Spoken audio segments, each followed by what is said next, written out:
Interrupción del arco aórtico, pues se explicaron en el capítulo, pues es un poquito extenso y hace énfasis en cosas muy puntuales. Vamos a comenzar con el primero, que es estenosis aórtica. Realmente el espectro como tal propio de la estenosis aórtica es muy amplio y va a variar desde situaciones leves, como lo puede ser una válvula bicúspide con una función ventricular normal o una función cardíaca normal, hasta formas mucho más severas, donde podemos tener estenosis severas propias de la válvula aórtica que van a condicionar una hipoplasia o una falta en el desarrollo del propio ventrículo izquierdo.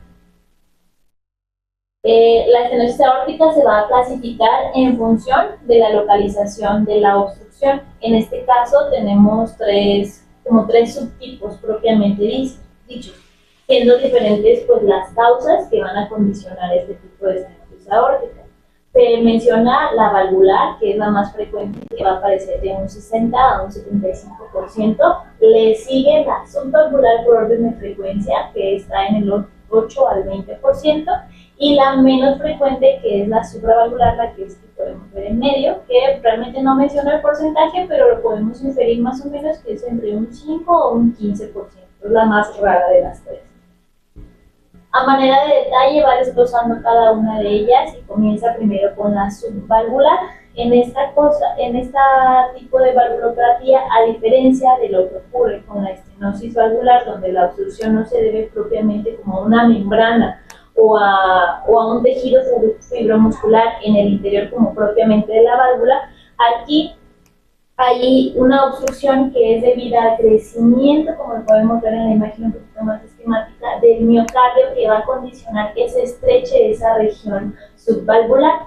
Esta puede ser pues secundaria a una hipertrofia septal asimétrica, a una estenosis subaórtica hipertrófica idiopática o una miocardiopatía hipertrófica, como lo podemos ver en el contexto de hijos de madres o fetos de madres diabéticas, en donde existe una obstrucción dinámica propiamente de la válvula por esa hipertrofia simétrica miocárdica. Es importante también recalcar que este tipo de estenosis valvular también coexiste con otro tipo de malformaciones. Va desde un 60 a un 65%, realmente es considerable el porcentaje, y entre las malformaciones o los defectos o malformaciones asociadas se encuentran los defectos septales, la interrupción del arco aórtico y la coartación de aorta, que vamos a ir desglosando a lo largo de la clase. Después tenemos la más rara, que es la supravalvular. Esta es la menos frecuente. Esta puede llegar a presentarse de manera aislada o bien acompañada de algún tipo de estenosis pulmonar. En este caso se va a condicionar un estrechamiento de la aorta ascendente, que puede ser bien localizado o bien difuso, que va a originar en el margen superior de los senos de Valsalva, justo por encima del origen de las coronarias. Eso es muy importante y lo recalqué en mi clase. Aquí el mismo Galindo menciona que existen tres tipos de estenosis aórticas supravalvulares, que es la del reloj de arena, la del engrosamiento difuso y la de membrana fina o fina membrana, no sé cómo redactarlo. La del reloj de arena va a suponer más o menos de un 50 a un 75%, es una banda de constricción a nivel del margen superior de los senos de Valsalva, que pues va a ocasionar un engrosamiento importante y desorganización de la capa íntima de la aorta. Después el engrosamiento difuso estaba representada más o menos en un 25%, y ya la de la fina membrana pues ya es como que la más infrecuente. Es importante también recalcar que de un 20 a un 50% en esta patología se marca en el contexto de fetos o recién nacidos que tengan el contexto de un síndrome de Williams. El síndrome de Williams aquí va a estar caracterizado por bebés o escolares, ya dependiendo de la etapa en la que nosotros la veamos, van a tener retraso mental y un fenotipo muy particular. Aquí la literatura lo menciona, que tienen como características o fases del dueño. En teoría, pues los recién nacidos a veces no son muy valorables, pero podemos encontrar hallazgos metabólicos muy característicos, como pueden ser la hipercalcemia, algún estrechamiento en territorios vasculares al momento de hacer algún tipo de estudio dinámico, estrabismo, hiperacusia, alteraciones gastrointestinales o bien anomalías genitourinarias, o también frecuente recalcarlo, que aparece mucho también en el contexto de rubiola congénita, y yo creo que también también son preguntas como muy particulares. Ahora bien, vamos al contexto de la estenosis aórtica valvular, que es la más frecuente, como también lo vimos al inicio de la plática, de un 60 a un 75%, y es la que se aboca principalmente el libro. De aquí se van a diferenciar tres tipos en función de la gravedad de la estenosis. Entonces tenemos tres espectros que van desde leve, moderada, severa o bien llamada la crítica. Empecemos por la leve a la moderada. Aquí tiene que se diferencian por el grado de dificultad que presenta como tal el flujo transvalvular y se va a manifestar por un aumento en el volumen, un aumento en la velocidad del flujo transvalvular al momento de nosotros analizarlo mediante un doble pulsado. Y la estenosis crítica, aquí hay una obstrucción que es casi completa y la perfusión del arco aórtico está prácticamente dependiendo del disco arterioso, que es lo que vamos a ir describiendo en alguna de las imágenes. Aquí, a mayor grado de velocidad, pues en teoría es mayor el grado de estenosis. En ambas, por ejemplo, en la leve y en la moderada, se supone que la función del ventrículo izquierdo está conservada y la perfusión del arco aórtico, en este caso, es anterógrado.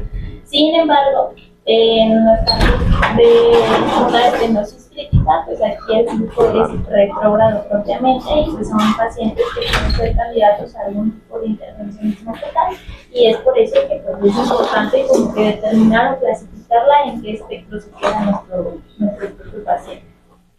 Y también importante diferenciarlo si la estenosis es estenosis aórtica o atresia aórtica. También hace como mucho clave en eso porque pues obviamente el seguimiento pues tal vez particularmente es igual, pero pues de la estenosis aórtica sí se va a beneficiar de algún tipo de terapia angular. En este caso, como lo vamos a ver, es la colocación del balón. Nada más de aclaración,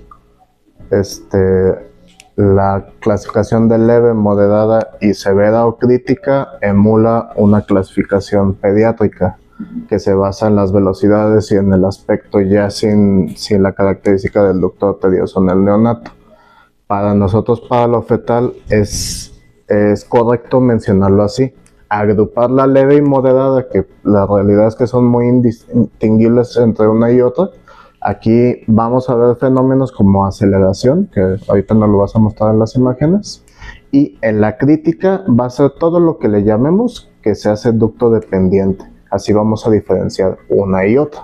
Ya hacer el diferencial entre si está estenótica o está atrésica, pues es ver si pasa flujo a través de esa válvula o no, y si está cerrada o no, y también las características del ventrículo nos va a ayudar a diferenciar. Pero en general, para lo fetal, quédense con esto. Hay dos tipos, está crítico o leve moderado. Ahora es importante también mencionar que es como lo que origina esta valvulopatía. La etiología, aquí se menciona también que la patología valvular realmente es frecuente, aunque se desconocen como de datos epidemiológicos muy concretos, porque realmente hay muchos que no se diagnostican de manera prenatal, sino se diagnostican al postnatal, o a veces pasan desapercibidas ya en etapas muy avanzadas. Se menciona al menos que existe una proporción de 1.3 o 1.3% de las que comprenden las valvulopatías aórticas. Por ejemplo, aquí la más frecuente es la válvula bicúspide. Específicamente la estenosis aórtica presenta una relación 3:1 o incluso 5:1 con mayor afección hacia varones, y el 20% presenta algún tipo de cardiopatía asociada. Háblese también de CIB, de una cortación aórtica o de una persistencia del núcleo arterioso. También se asocia a algunos síndromes genéticos, como puede ser el síndrome de Turner o el síndrome de Jakob, si lo pronuncio bien. Y si bien puede tener algún tipo de presentación o de debut esporádico, hay algunas que sí tienen algún patrón familiar un poquito característico. Aquí se menciona también que en algunos casos hay mutaciones de un gen autosómico dominante en donde está mutado el Notch1. Si recordamos un poquito dentro del tema 1 que nos habló Jorge y del artículo de la revisión, se mencionaban muchos genes. ¿Por qué nos importa mucho el Notch1? Porque va a codificar o codifica un receptor transmembrana que juega un papel pues, muy importante en todo lo que es la diferenciación y la proliferación celular. Dentro de algunos aspectos embriológicos, pues después de todo lo que es la formación del tabique aorta pulmonar, van a aparecer 3 mamelones en los orificios de las arterias, tanto aorta como pulmonar, y cada uno va a estar cubierto por un endotelio de tejido conectivo. En teoría van a excavar en la superficie superior y van a dar lugar a la formación propia de las válvulas inguinales. Aquí en la estenosis aórtica, ¿qué es lo que ocurre? Disminuye el tamaño por un engrosamiento y un aumento en la rigidez propiamente de las válvulas o de esta formación como tal de los mamelones. La malformación más frecuente que se engloba o en todo este contexto embriológico que reporta Galindo es que la válvula bicúspide es como la presentación como más característica, que es como la fusión de esas 3 válvulas se fusionan y dan lugar a 2 válvulas. O bien la válvula unicúspide, en donde las 3 válvulas, en lugar de formarse esos 3 como 3 ventanitas, se fusionan y dan lugar a solamente un estrechamiento, ya sea central o periférico, que pues ocasiona que haya un flujo que pase pues a mayor velocidad por ahí y una obstrucción inherente del tracto de salida del ventrículo izquierdo. Además, también hay anomalías morfológicas primitivas, como pueden ser las calcificaciones, fibrosis y liposis. Esto va a ser progresivo y va a provocar pues, mayor engrosamiento y estenosis progresiva cada vez mayor o de mayor gravedad en el contexto clínico del feto. Entonces, acuérdense nada más que cuando estábamos hablando de la formación del conotronco, esto en la etapa embriológica es una estructura indistinguible, tanto la pulmonar como la aorta. Entonces, su formación de sus válvulas simulunares es igual. Las dos hacen 3 valvulitas primero, 3 mamelones, que después se tienen que dividir en esas 3 válvulas funcionales. Hay veces que la formación de esas válvulas, 2 se fusionan, entonces quedan como 2 pegaditas y una separadita, y es lo que hace la válvula bicúspide. O hay veces que las 3 se quedan muy pegaditas y solamente hacen un agujerito en el centro. Eso es lo que se refiere el autor como una válvula unicúspide. Hace mucho mención el capítulo a esto de la válvula bicúspide, y no quiero que me lo confundan con la estenosis aórtica, porque casi siempre van a la par. Casi siempre una estenosis aórtica va acompañada de una aorta bivalva. Es la patología más frecuente que existe, la cardiopatía más frecuente, la aorta bivalva, pero su diagnóstico en lo fetal es muy limitado.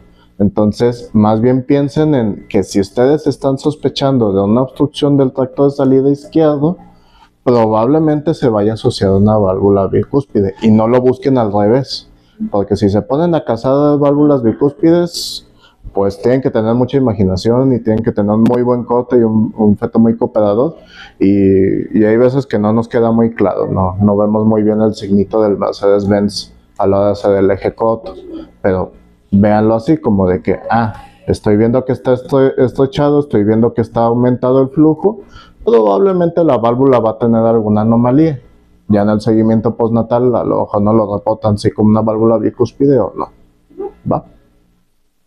Ahora bien, el diagnóstico ecográfico, que es lo que nos compete, pues realmente hay una dificultad en el diagnóstico porque depende mucho de la severidad en la cual nosotros, o más bien del estadio en el que se presente como tal propiamente la estenosis aórtica, y también de demostrar la dificultad del paso del flujo transvalvular.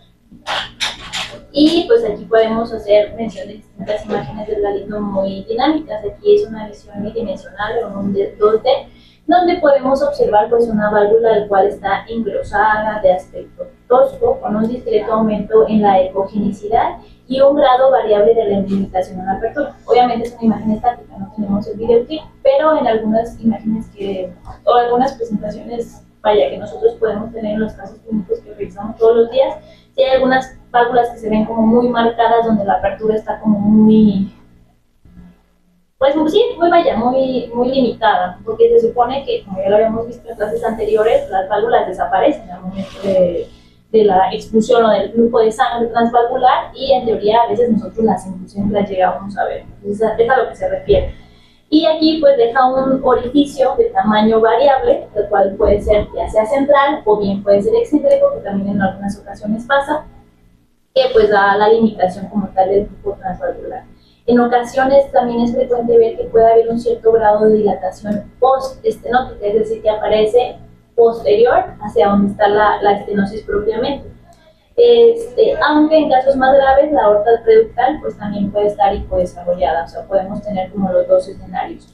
Lo mismo pasa también con el arco aórtico. El arco aórtico puede ser desde normal o puede pasar o puede atravesar por cambios progresivos de hipodesarrollo a lo largo del embarazo. Recordemos que pues la vida fetal, el embarazo, pues, el desarrollo es dinámico o progresivo, no va a presentar como el mismo patrón fisiológico. Hello. ¿Ese cargador es de ustedes? No, ahí está. Ahí está. Ahora, esa es la imagen en el 2D que plasma cuando nosotros aplicamos Doppler color. Aquí el Doppler color y el cruzado también son esenciales para el diagnóstico. En el Doppler color, ¿qué es lo que podemos saber? Se puede demostrar la turbulencia que se crea al pasar la sangre por este orificio turbulento, permitiendo también incluso llegar a medir el diámetro máximo de la columna de sangre que pasa por él, pero realmente yo siento que ahí es algo un poquito subjetivo, porque realmente si yo veo un flujo turbulento, la verdad no sé específicamente qué medir. O sea, yo sentiría que tendré que medir más o menos a nivel del sitio donde está la válvula, o lo podría hacer en imagen comparativa para, pues, más o menos verificar el sitio de donde está la válvula y ahí medir más o menos el sitio de rotura. Ok, acuérdense que, bueno, devuélveme la imagen anterior que quería comentarles algo. De aquí una pregunta común es, ¿dónde mido, doctor? ¿De dónde a dónde mido la válvula? ¿Mido de la pared a la pared o mido del agujerito al agujerito? ¿Ustedes dónde medirían en ese caso? ¿De la pared? O sea, todo esto a todo esto. Pues es que eso sería la válvula, la otra sería el paso, no el paso, ¿no? Ok, entonces acuérdense que la norma, lo que nos dice la ISOC en cuanto a la medición de las válvulas es que tenemos que medirlas con la válvula abierta, la máxima apertura que tienen, que es lo fisiológico, lo normal, que desaparezca la válvula. Por eso nos vamos de pared a pared en condiciones normales. Cuando tenemos una válvula estenótica que la estamos viendo, en la diástole que nos está pintando, es la apertura mínima que nos da. Nos podemos auxiliar del Doppler para ver el calibre de flujo que está pasando, pero exclusivamente en 2D tenemos que medir el agujerito. Entonces aquí es donde realmente nos va a dar un Z-score de -5, -6, -7, porque solamente este pequeño pedacito es el que está permitiendo que pase el flujo. Como dice Gaby, si vemos el clip y resulta que esto es cuando está la válvula cerrada y cuando está abierta, si vemos que desaparece, sí lo correcto es medir a lo máximo que veamos y la válvula. Es lo que los tabiopedia lo llaman la vena contracta, ¿no? Como que el sitio de apertura como tal funcional más que anatómico. Exactamente. La apertura máxima. La apertura máxima que les está al Doppler color. Exactamente. Y esto lo vimos el año pasado en la clase de Doppler. Yo les comentaba que la codificación en color les habla también de la velocidad. Acuérdense que ustedes esto lo ajustaron a que les dieron una interpretación de dime la velocidad entre -20 y +20. Entonces, aquí en el ventrículo que está alcanzando esas velocidades, bueno, le estoy diciendo un ejemplo, probablemente vayan a ser 60 u 80. Aquí en el ventrículo que está alcanzando esas velocidades, pues me hace un color un poquito más opaco, más oscuro. A medida que va aumentando la velocidad, el equipo me lo va cambiando en el paso del color hacia un color más oscuro, más brillante, más rojo, porque está tratando de interpretarme que hay un aumento en velocidad. Por eso aquí vemos el famoso aliasing o el famoso cambio de color. Y ya en este punto que existe una exageración en la escala que le estamos dando de interpretación, que digamos que fue de -50 a +50, aquí ya el equipo ya no sabe qué hacer. Dice, pues te lo pongo rojo, te lo pongo azul, no sé cómo qué color ponértelo. Incluso blanco no lo puede llegar a codificar. Entonces, ustedes con solamente poner el Doppler color ya saben que en este punto está habiendo un aumento de velocidad. hay que hacer eso subjetivo con el color, objetivo ya con la medición del Doppler espectral. ¿Dónde van a colocar su caliper? Acuérdense que todas las válvulas hay que poner el caliper después de la válvula. Quiere decir que si yo estoy midiendo la válvula mitral en este caso, y esta es mi válvula, yo el caliper lo tengo que poner acá, después de la válvula, con relación al flujo. En la válvula aórtica, si esta es la válvula, yo mi caliper lo tengo que poner después de la válvula, después del flujo, ¿sí? Consejo personal, hay veces que, sobre todo cuando estamos cachando insuficiencias tricúspides, ustedes ponen el caliper un poquito adelante y no les cacha a pesar de que están viendo el flujo. Ahí yo les recomiendo que el volumen muestra lo hagan un poquito más amplio y agarren la válvula y un poquito después para que les cache todo el flujo que está pasando. ¿Va que va? Sí. Muy bien. Continuamos con las imágenes. Aquí el Doppler pulsado, que es lo que nos ayuda, como les mencionaba, era indispensable. Nos permite cuantificar la severidad de la estenosis. Esta es mediante una medición de la velocidad sistólica máxima, comparándola con los valores pues, en teoría normales para la edad gestacional. Aquí, como lo mencionó el doctor, la muestra debe de colocarse inmediatamente posterior a donde está la válvula aórtica. En teoría, cuando tenemos una función ventricular conservada, los valores pueden oscilar, y los menciona Galindo, de 150 a 400 centímetros sobre segundo. En este caso de la imagen que se reporta, podemos ver una imagen de 5 cámaras, donde el tamaño de muestra está posterior a donde está la apertura propiamente de la válvula aórtica, y no se alcanza a ver o visualizar más o menos la velocidad, pero alcanza velocidades arriba de 3 metros sobre segundo o 300 metros sobre segundo. Pues debe estar acelerando, tiene una velocidad mayor. ¿Cuánto es la velocidad normal de los grandes vasos? 150, 120, ¿quién da menos? 110, ¿quién da menos? ¿Quién da menos? ¿Sí? Venía en el artículo el de la CEGO, ajá, lo normal es de 100 a 120. Entonces, los grandes vasos que les den una velocidad mayor de 120, ya podemos sospechar que está acelerando el vaso. Ahí el comentario de Galindo es que si es una válvula con estenosis, lo típico es que se van a encontrar velocidades entre los 150 a los 400. Pero no es una norma, o sea, con que ya pase de los 120, ustedes perfectamente ya pueden documentar que está acelerado ese vaso. Y pues acuérdense de medirlo correctamente. Si ustedes ponen, acuérdense que ustedes pueden controlar el ángulo del volumen muestra. Aquí, por ejemplo, yo lo movería un poquito más con el sentido del vaso, porque a medida que ustedes van cambiando el ángulo, se va cambiando la escala de velocidad que tienen acá. Entonces, si ponen el ángulo completamente en 90 grados con respecto a cómo viene el vaso, oiga doctor, pues es que mi vaso llega a 120, pues está normal. Y pues están viendo ahí que les está pintando en color blanco, negro, ya se pasó de la escala. Ah, es que tu ángulo lo pusiste incorrecto, lo pusiste completamente al revés. Ajustalo y, no, pues sí me está dando 5 metros segundo, pues sí estaba acelerado. ¿Va que va? Pasamos a los casos mucho más severos, donde tenemos una estenosis aórtica crítica, en donde, pues como les mencionaba en un inicio, la perfusión del arco aórtico está dada por el ductus arterioso, y esto también pues puede condicionar que sea difícil identificar propiamente el orificio valvular. Aquí se reporta que los movimientos valvulares los podemos ver en 9, pero si tenemos una función como tal ventricular conservada, lo podemos ver en el Doppler color, como lo podemos visualizar en la imagen del lado izquierdo, como un pequeño jet de flujo turbulento anterógrado de un diámetro variable. En esta imagen pues es un tracto de salida del ventrículo izquierdo, en un feto con una estenosis aórtica crítica, en donde podemos observar un ventrículo izquierdo el cual está dilatado, lo podemos ver hiperepogénico, y en la aplicación del Doppler color pues un jet de flujo transvalvular, pero en este caso anterógrado todavía. Pero ¿qué pasa cuando está la función comprometida? El Doppler color pues realmente aquí no nos va a ayudar mucho. Aquí nada más nos podemos hacer como auxiliar más que nada del Doppler pulsado, porque nos ayuda a identificar el flujo revertido del arco aórtico dependiendo del flujo arterioso.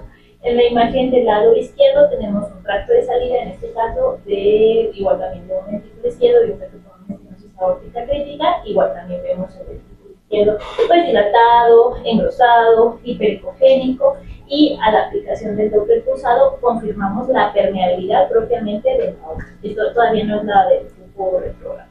Lo del flujo retrógrado a través del ducto arterioso lo vemos en un corte de 3 vasos. Un corte de 3 vasos es como lo más clásico, lo más como dinámico o visible para nosotros visualizarlo. Aquí podemos ver el flujo anterógrado propiamente de la pulmonar todavía, pero el flujo en medio que corresponde a la válvula aórtica podemos ver que está revertido a un flujo retrógrado, el cual está dependiendo completamente del flujo.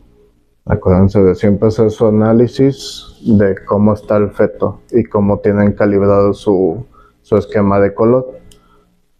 Si el tracto de salida derecho es este y el ventrículo derecho viene acá, quiere decir que está alejándose el flujo del transductor. Eso es lo fisiológico. La misma posición del tracto de salida izquierdo debería de estar alejándose, y en este caso se está acercando, por eso se está codificando en color rojo. Entonces el flujo en la aorta no está saliendo del ventrículo hacia la aorta, está viniendo de la aorta hacia el ventrículo. Entonces por eso están viendo ahí ese fenómeno del cambio de color. En un corte de cámaras, de 4 cámaras, ¿qué es lo que pasa? Aquí la apariencia como tal del ventrículo izquierdo depende mucho también del grado de obstrucción. No todos los casos van a tener como el patrón clásico. Si tenemos una obstrucción que es moderada o leve moderada dentro de ese espectro, puede verse normal prácticamente y únicamente con algún tipo de discreta hipertrofia miocárdica. Pero ¿qué pasa en el espectro de una estenosis aórtica severa? Aquí se va a apreciar dilatado o bien hipoplásico, también dependiendo mucho del funcionamiento de la válvula mitral en este caso, y también del estado evolutivo de la enfermedad. Por eso les comento, no todos los patrones son como muy iguales, vaya. Cuando tenemos una válvula mitral, la cual no es restrictiva y tenemos una apertura la cual está conservada, aquí el ventrículo izquierdo puede ser normal o bien puede estar grande, de una morfología redondeada, hiperecogénica en la pared, y también con algún tipo de patrón sugestivo de fibroelastosis, junto con también con la disminución, que también lo podemos ver en los clips, de disminución en la contractilidad miocárdica. Aquí tenemos un feto con una estenosis aórtica con dilatación del ventrículo izquierdo, el cual tiene ese patrón de hipericogenicidad en sus paredes muy clásica, y pues que son sugestivas de fibroelastosis. Entonces, acordándonos de la clase anterior, que aquí están viendo que las cavidades izquierdas, sobre todo la aurícula, está ligeramente más pequeño. ¿Qué tipo de atresia, qué tipo de variedad de ventrículo izquierdo hipoplásico nos daría esta imagen? ¿Qué sospecharían ustedes? Variedad atresia, variedad estenosis, atresia, estenosis. Solamente con ver la morfología del ventrículo izquierdo.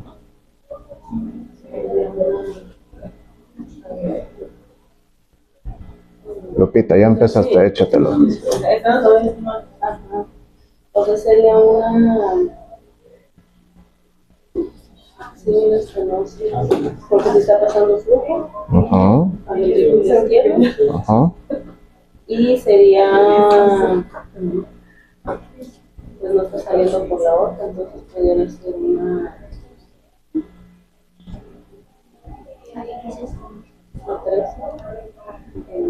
No te me estreses, puede ser estenosis mitral, atresia aórtica, o estenosis mitral y estenosis crítica aórtica. Entonces, acuérdense que el ver que está inflado nos dice precisamente lo que nos dijo Gaby, que está competente la válvula mitral. No vamos a ver esto en una variedad atresia, porque no estaría llegando hacia el ventrículo izquierdo, exactamente. Entonces, son dos patologías que van muy de la mano. Acuérdense que una estenosis aórtica crítica les puede terminar un síndrome de corazón izquierdo hipoplásico. Ya saben el porqué de ver esa imagen y qué es lo que tienen que sospechar. Ahora, ¿qué es lo que pasa cuando tenemos una válvula mitral la cual está muy limitada o bien el grado de deterioro del ventrículo izquierdo está muy avanzado? Aquí podemos observar un grado variable como tal de hipoplasia del ventrículo izquierdo que no llega a formar como completamente el ápex, que es muy característico, aunque mantiene todavía su morfología un poquito redondeada e hiperecogénica. O sea, está como presente ahí como, yo lo llamaría como un ventrículo izquierdo rudimentario. Porque, pues no tan rudimentario porque sí tiene un poquito de llenado, pero no llega a formar como el patrón característico del corazón. Como un globo que se poncha. Ajá, como un globo. Esto nos lo suelen describir mucho los cardiólogos pediatras, de que el ventrículo derecho forma parte del ápex, el ventrículo izquierdo forma parte del ápex, porque nos están diciendo qué lado está como dominante.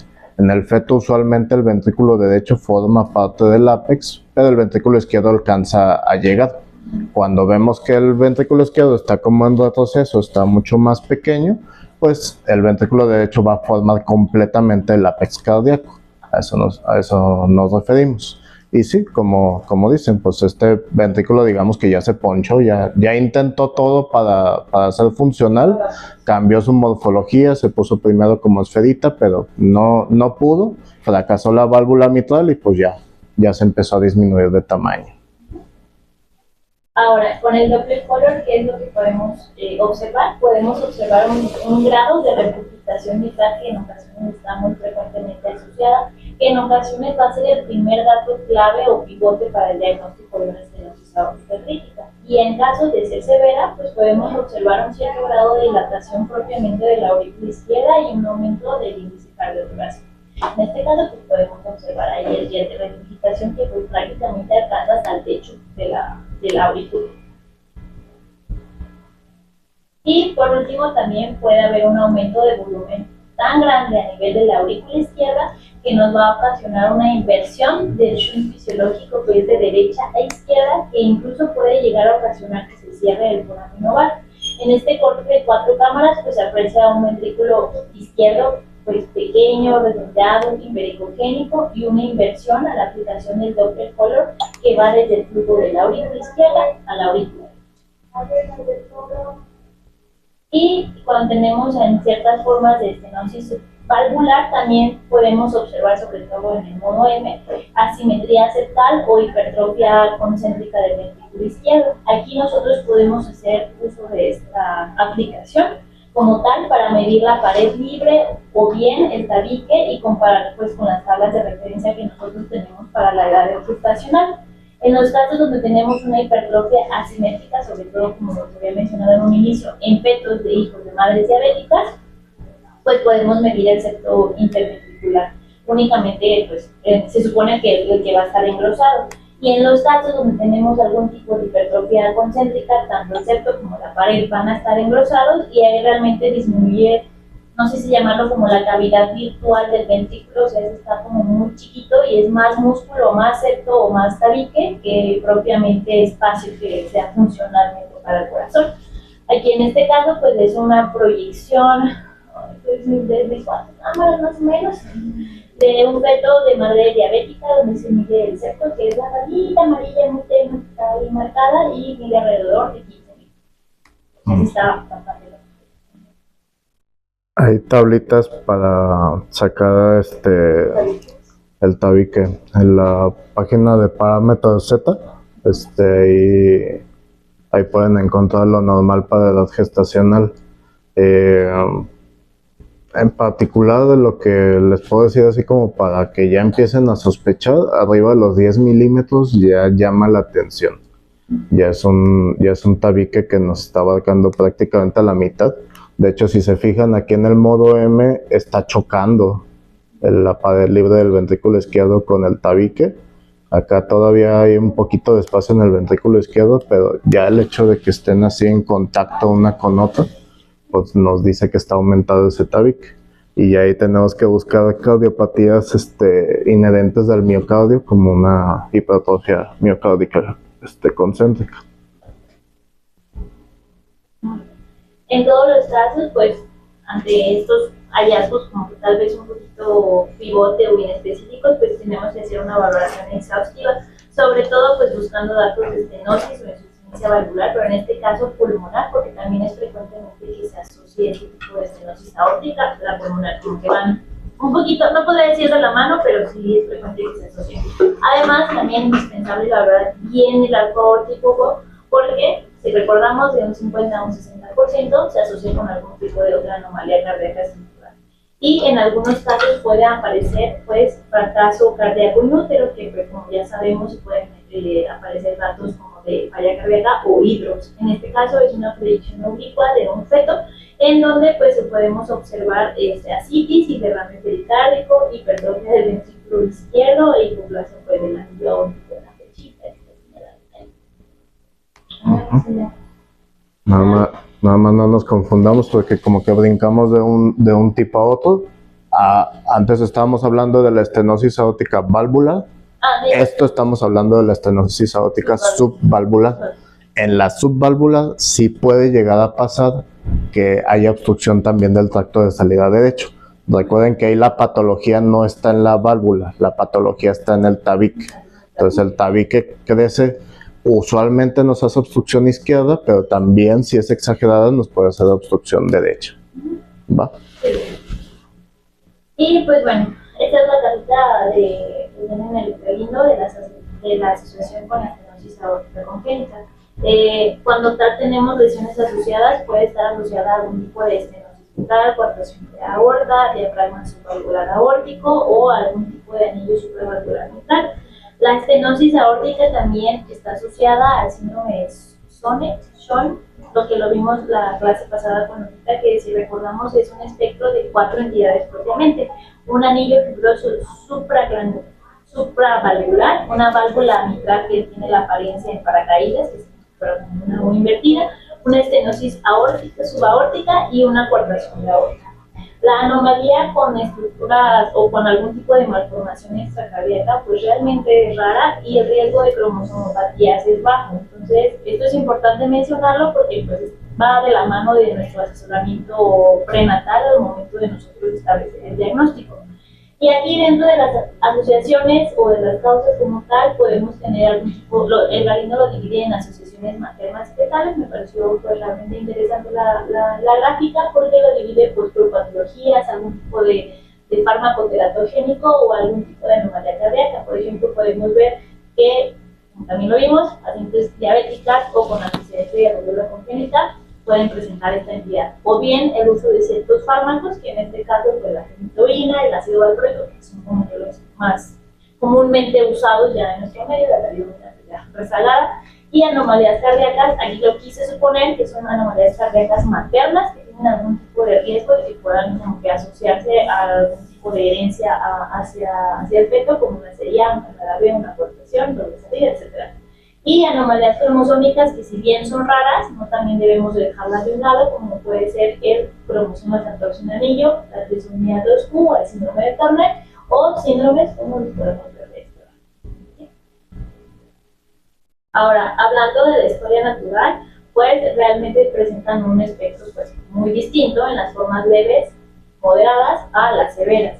Las leves y moderadas, realmente el ventrículo izquierdo en general durante el seguimiento pues no va a mostrar muchos datos de deterioro, pero cuando nos enfrentamos al escenario de una estenosis aórtica severa o crítica, y es muy importante recalcarla, es el diagnóstico muy certero. ¿Por qué? Porque puede progresar a un síndrome de corazón izquierdo hipoplásico o síndrome de hipoplásico.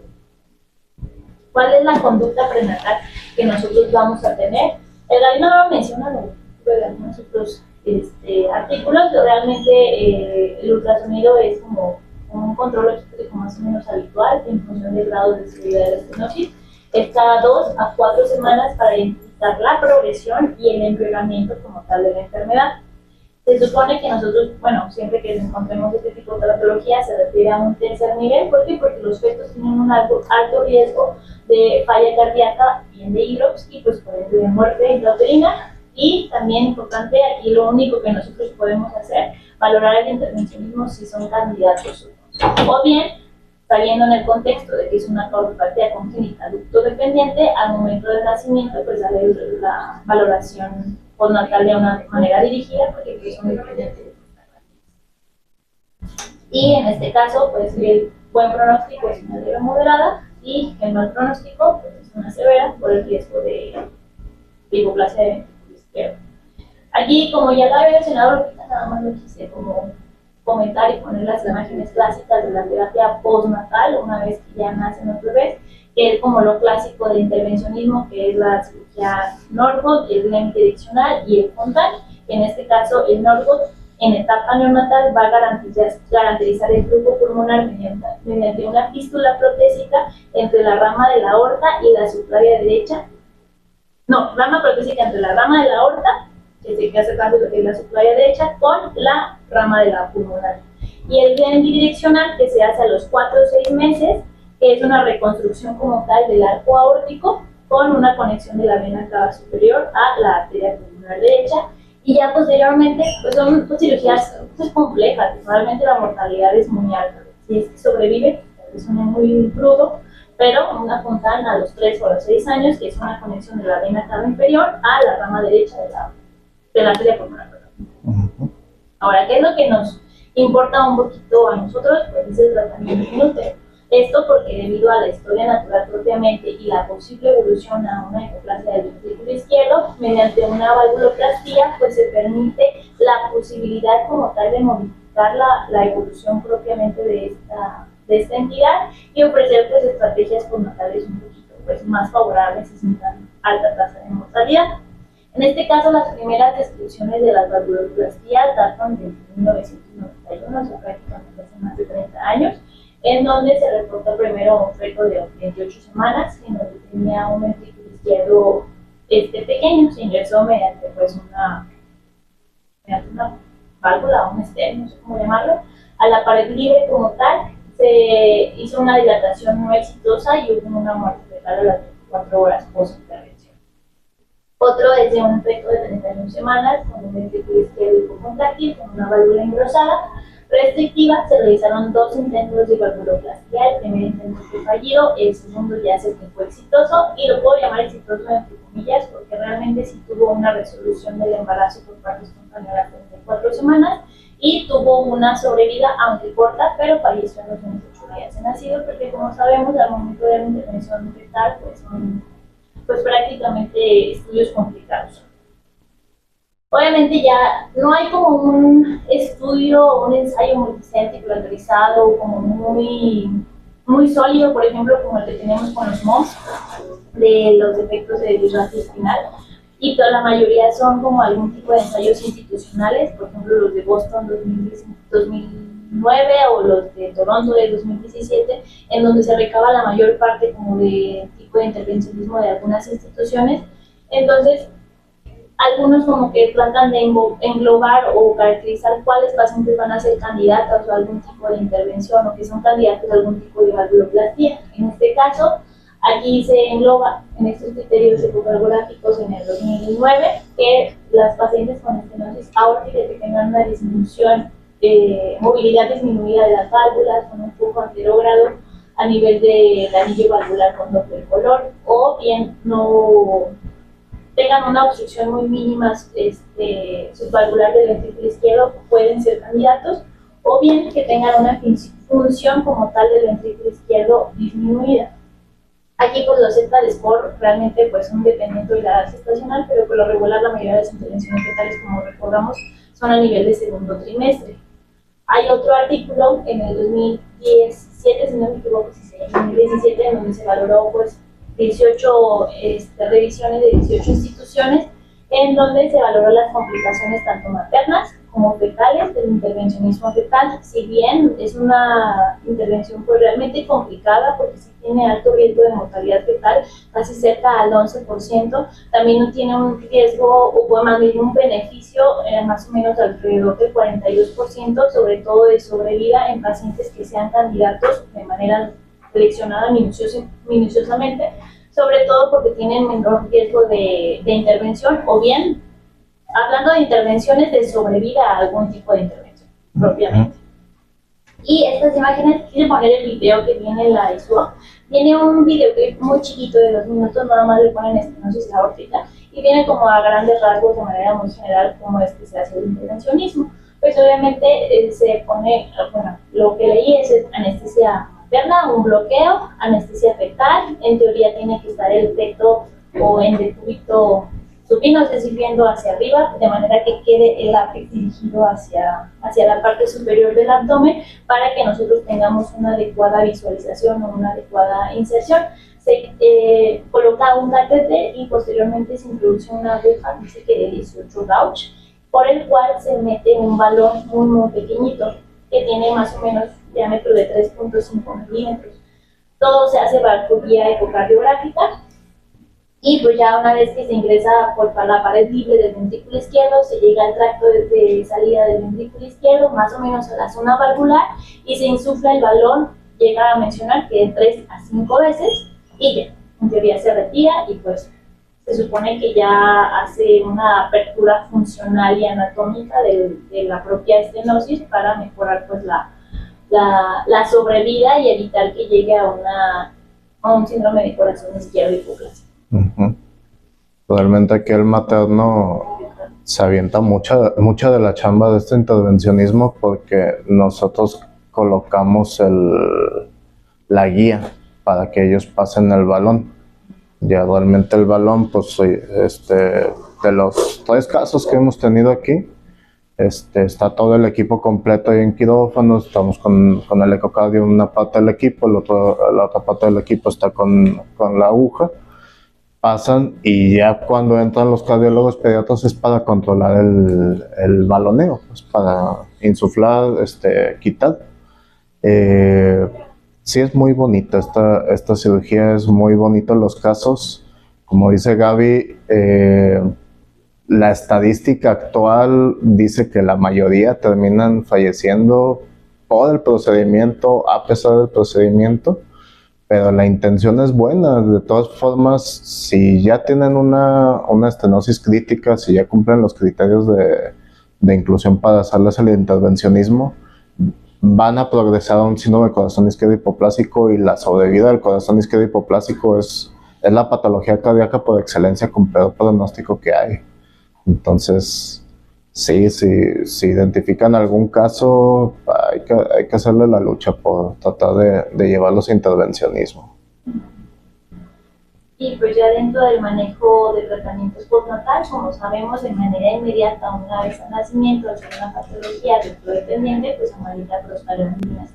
Ya posteriormente se valora si es candidato o no a una valvuloplastia completamente aórtica, la cual puede ser percutánea o puede ser quirúrgica. Hay diferencias entre las dos, y si las hay. Obviamente sabemos que si bien la percutánea evita la debilitación cardiopulmonar, también tiene una estancia menor y un menor costo, sí tiene un mayor porcentaje de insuficiencia que requiere o amerita algún otro tipo de intervención, o bien la quirúrgica, que también genera algún tipo de gradiente residual mayor, y pues también tiene estancia y costo mayor. Entonces realmente ahí es como individualizar mucho el caso, el costo-beneficio, y visualizar qué paciente es un mejor candidato, y también los recursos que se tengan en el centro hospitalario para ver qué tipo de intervención, ¿verdad? Y pues ya derivar si es para candidato a un manejo uni o biventricular, pero pues eso ya lo hacen más que nada los cardiopedias una vez al nacimiento.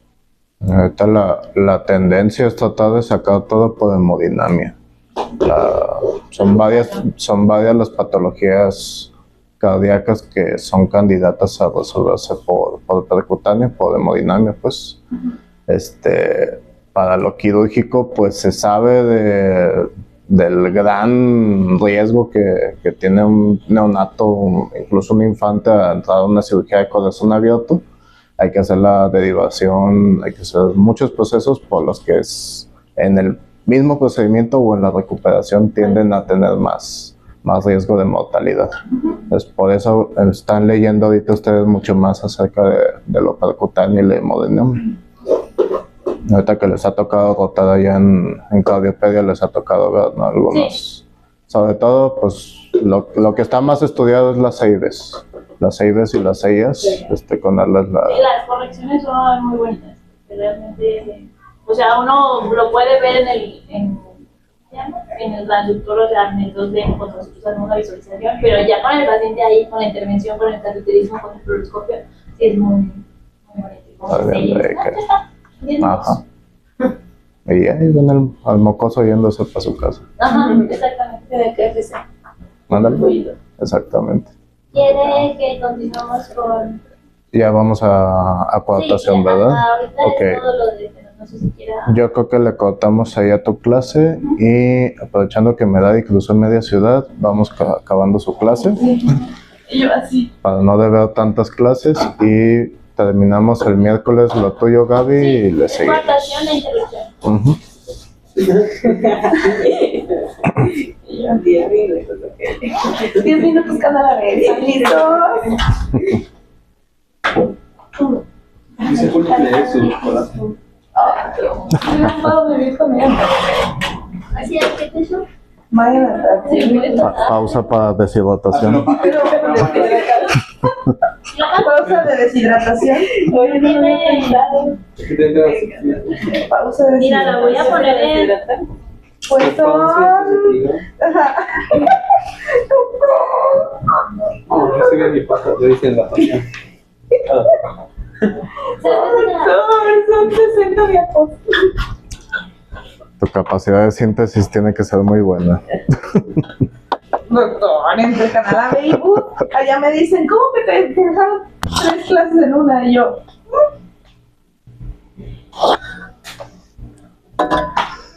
también vimos una estenosis aórtica el viernes. ¿Mm? Crítica. Y yo, oh, es curioso ver aquí ella. Sí, hay una consulta vespertina. No, ahorita no. Yo me conecto porque se me va a acabar la pila. Ya.